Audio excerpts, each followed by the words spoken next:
Hi everyone, welcome to the channel and my name is सीमा। मैं आज बात करना चाहती हूँ what is life, what is real meaning of life और हमें इसको किस तरीके से देखना चाहिए, किस तरीके से इस जर्नी में चलना चाहिए एंड किस तरीके से हमें सही मायने में उसको अंडरस्टैंड कर सकते हैं हम। तो सबसे पहला जो पॉइंट है वो होगा कि अगर हम प्रेजेंट में रहते हैं, पूरी तरीके से प्रेजेंट में, क्योंकि वी नेवर नो हमारा इस अर्थ पे हमारा लास्ट डे कब है। तो अगर हम फ्यूचर की ही टेंशन में रहेंगे तो हमने अपने आज को मिस कर दिया है, अपने आज को जिया ही नहीं है। और देखा जाए तो हमें हर रोज़ एक लाइफ मिलती है, तो हमें हर रोज़ उस लाइफ को जीना बहुत ज़रूरी है।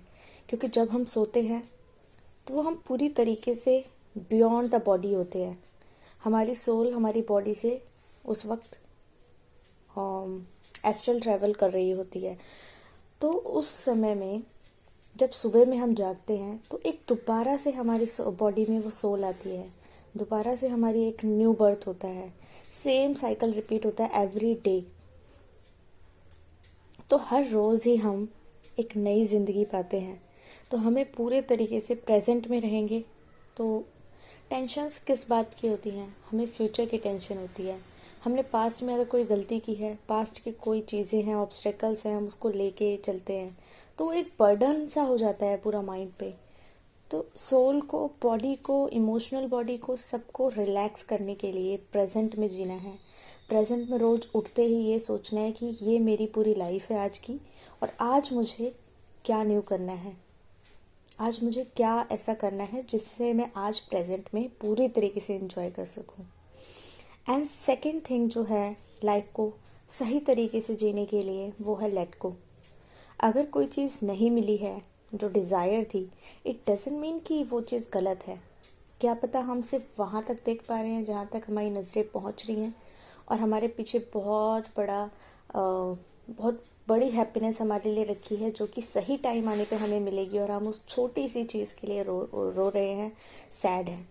तो वो इमोशंस का बैगेज हमारे ऊपर आ जाता है, और जिसकी वजह से जो रियल हमारे लिए हैप्पीनेस है वो हमें नहीं मिल पाती है। इसलिए लेट गो एंड एक्सेप्टेंस बहुत ज़रूरी है।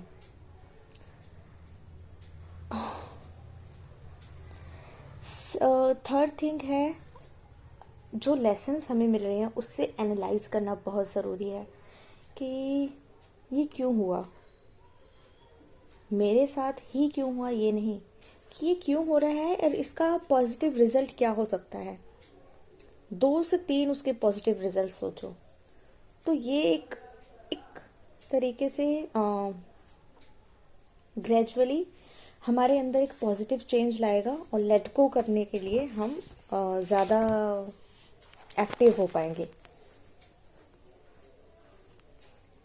And the fourth and the very important point is, खुद को इमोशनली एंड खुद को फाइनेंशियली स्टेबल और स्ट्रॉन्ग बनाना बहुत ज़रूरी है। That is called real balance. क्योंकि हम जब किसी पे डिपेंडेंट होते हैं, सबसे मोस्ट इम्पॉर्टेंट इमोशनली, इमोशंस के लिए, तभी हम सबसे ज़्यादा अपसेट होते हैं। बिकॉज हम दूसरे पे डिपेंडेंट हैं। अरे हमें खुद में इतनी शक्तियां हैं, हम खुद के लिए कुछ कर सकते हैं, तो why we depend on someone else.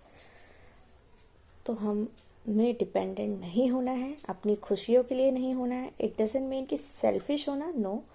अपने आप के लिए रिस्पॉन्सिबल, बी रिस्पॉन्सिबल, रिस्पॉन्सिबिलिटीज उठाने के लिए अपनी खुद की और लोगों के लिए भी be ready and be prepared. So ये मेरे कुछ पॉइंट्स थे। आई होप आप सभी को ये पॉइंट्स समझने में और आगे अपनी जर्नी कंटिन्यू करने में हेल्प मिले। Thank you.